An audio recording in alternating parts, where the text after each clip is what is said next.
Hello, dear lovely audience. Welcome back to another Bravo TV new recap. Everyone, I know you'll have been waiting for this. Thank you guys so much for your patience. Paige DeSorbo shared some stunning updates on her life after Summer House. Paige DeSorbo is a girl on the go. The Summer House alum is a fashion designer, podcast host, and seasoned traveler, as well as a loving cat mom. And she does it all while she proudly wears all of these labels, rocking designer labels.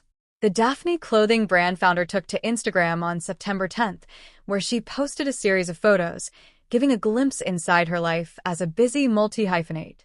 In the photos, Paige can be seen hanging out on the streets of NYC, getting her makeup done, spending time in Italy, and lounging in bed. She also made sure to snap photos of her many fabulous outfits, her delicious-looking plate of pasta, and many photos of her adorable cat, who is also named Daphne. "This summer, I minded my own business," she wrote in the caption of the post. Paige DeSorbo shares updates on her life after Summer House. Of course, this all was in addition to everything else she's been up to these last few months, from attending the US Open to popping up on Love Island USA on Peacock and The Tonight Show starring Jimmy Fallon multiple times this year, as well as dazzling at the 2025 Las Culturistas Culture Awards, where she also took home a prize. Paige DeSorbo shares Hannah Berner friendship update. Paige took to her podcast, co-hosted with Hannah Berner, on September 9th, where she continued to open up about her season of fun. She admitted that she had been in Italy twice so far, and she was loving it. "I just got back from being under the Tuscan sun," she explained. She continued, admitting that she was very proud of the outfits that she wore during her trip and the new souvenir she's gained from her excursions, a brand new tan. "The girl's saying I need to chill on my spray tan. It's real, baby," she explained. "I'm literally keeping it till November. I've literally oiled up all summer for this. It's called being Italian in Italy." Related, Paige DeSorbo and Hannah Berner share a new look at their friendship dynamic today. Hannah was by Paige's side all summer as they attended the US Open together and appeared on The Tonight Show as a duo, in addition to their podcast co-hosting and friendship. "But I'm sad because I feel like now my summer is really over," she added. Paige DeSorbo opens up about changes in her career. This summer also marked a major first for Paige, as it was her first summer since 2019 not spending time in the Summer House in the Hamptons. In June, Paige announced that she would be exiting Summer House after Season 9, after first joining the cast in Season 3. Related, Paige DeSorbo reveals what really led to her Summer House exit. "I had this gut feeling." During an August appearance on the podcast, Bravo by Gaze, Paige opened up about this major change in her life, revealing what led to the decision. "I wouldn't have been able to come this summer and be truly authentic," she said. "I've worked so much this year, I don't want to go out on a Friday and Saturday night. It's not my vibe anymore, and I feel like I was taking a spot from a younger girl who should have the same opportunity one had when I was 25, and she should run with it." Learn more about the exciting career opportunity that Paige had this summer alongside Hannah. Paige DeSorbo takes you inside the summer. "I minded my own business. Summer came for me the way a tidal wave finally crashes, sudden, overwhelming, and utterly transformative. I remember the precise moment. I was watching the sunrise over the Hudson River, a bruise of orange and pink along the skyline, and I realized I was tired. Tired of noise. Tired of always showing up. Tired of being seen without being heard. That morning I made a decision that would shape every hour, every word, every breath of the next 3 months. This summer, I'm minding my own business." Chapter 1. The Promise of Silence. The first week of June felt like opening a new book. Blank pages, soft binding, sea salt in the air. I stopped reading gossip headlines the moment I woke. I unfollowed accounts that made me feel small. I turned off notifications on my phone, deleted the likes tab, and replaced it with something quieter. Moments I wanted for me, not moments made for an audience. I drove upstate, to woods so dense the map was pointless. My phone had maybe 2 bars, sometimes none. There were no curated outfits, no vanity shots, no pre-planned captions. Just me, the trees, and a golden haze of summer sunlight. For the first time in a long time, I heard myself think. Chapter 2. Learning what I actually want. In those woods, I traded Instagram stories for bird songs. I traded group texts for long walks along the river with just my thoughts. I started writing in a notebook again, not for brand deals, not for social media, but for me. Poems, lists, observations. I realized I'd forgotten what it felt like to want something that wasn't for anyone else. I wanted to bake bread. I wanted to swim until my limbs forgot gravity. I wanted to learn guitar, to muffle the strings, to let the imperfect notes be enough. I gave myself permission to feel lonely, to rest, to let the urge to always perform dissolve. I began to see creativity not as content, but as curiosity. Chapter 3. Boundaries as Freedom. I had always thought boundaries were limitations. This summer taught me the opposite, that boundaries are the room where our best selves can live. I said no. No to collaborations I didn't believe in, no to texts that drained me, no to plans that compromised how I felt. I canceled shoots. I declined invites. I stopped forcing the social when I wanted solitude. Some people didn't like it. Some people didn't understand. And that was okay. For every no, I found a deeper yes. Yes to sunset swims. Yes to dinner with the people whose laughter feels like home. Yes to mornings when I wake up just for coffee and the river, not for visibility. Chapter 4. The Beauty in Small Things.